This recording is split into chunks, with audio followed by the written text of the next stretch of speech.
So I had some respect for the President of the United States of America, that's Donald Trump. First, because of him leading the wealthiest country on the planet, that is the United States of America.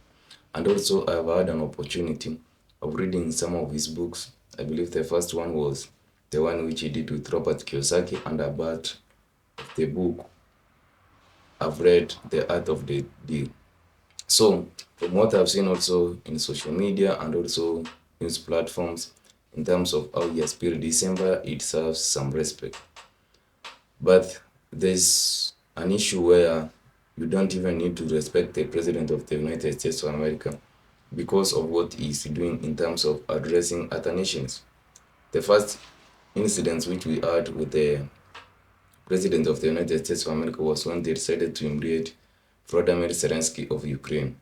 Probably it's because they knew that Vladimir Zelensky had no alternative in terms of financing the war which they are having with Russia. And we need to understand that this war was started by the United States of America. The United States of America are the individuals who are responsible for inciting Ukraine to go against Russia. The likes of Joe Biden and his administration are the one who incited Vladimir Zelensky to go to war against Russia. After they have now been crushed and the United States has observed that there's no need of supporting Ukraine anymore, they have gone further ahead to demand precious minerals in order for the United States to continue supporting them. If they are not signing the deal of the United States of America accessing precious minerals in Ukraine and other huge fertile land masses in Ukraine, then the United States of America, they are ready to quit supporting Ukraine in the war against Russia. Now, there's another president who went to the United States of America and almost was served the same reception. That is the president of South Africa, Cyril Ramaphosa.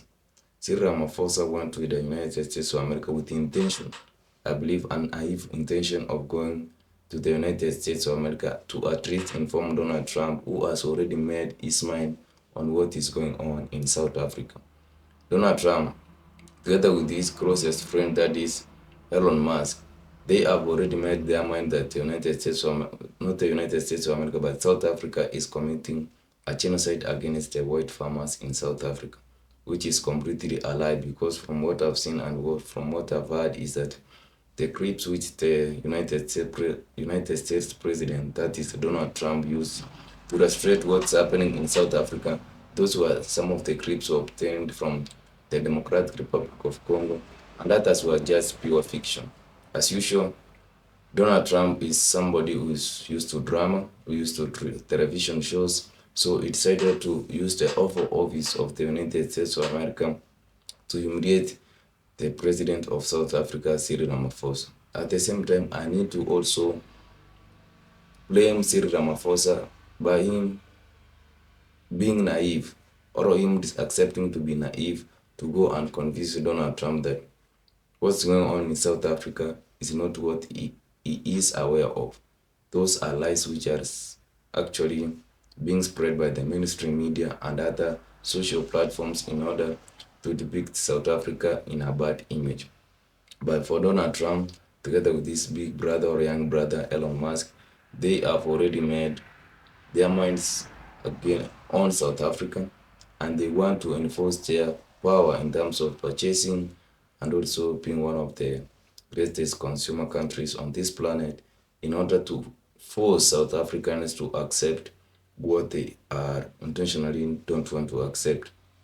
So for Cyril Ramaphosa, he needs to go back to South Africa and do something amazing in terms of reducing corruption, in terms of reducing crimes, creating job opportunities, instead of going to the Oval Office and also being humiliated. And also he should cooperate with other countries which are so friendly in terms of ensuring that there is mutual benefit in their economic growth. The likes of China, the likes of South Africa, the likes of India, the likes of Brazil, instead of going to bully countries like the United States of America and even most of Western powers.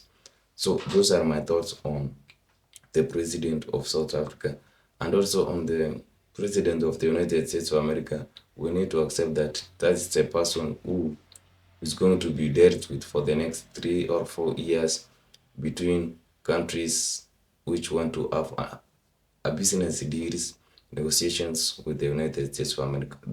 That is the individual the citizens of the United States of America decided to put in the White House, and countries which are in need of the market of the United States of America, they need to be prepared mentally on the humiliation which they may encounter within the White House and also within the United States of America. So, what are your thoughts on the whole issue of the political landscape between the United States of America and other foreign powers? Is Donald Trump likely going to build a great relationship with other countries? Because we need to understand he is the individual who started trade wars and he has now recalled back to the shed because he has seen that the United States of America, even though it has the capability of purchasing a lot of products from outside the United States of America, but creating those job opportunities within the United States of America, it's a nightmare. Even the citizens of the United States of America can't afford those products or those goods if they are created within the United States of America. I would like your thoughts in the comment section. See you in my next one.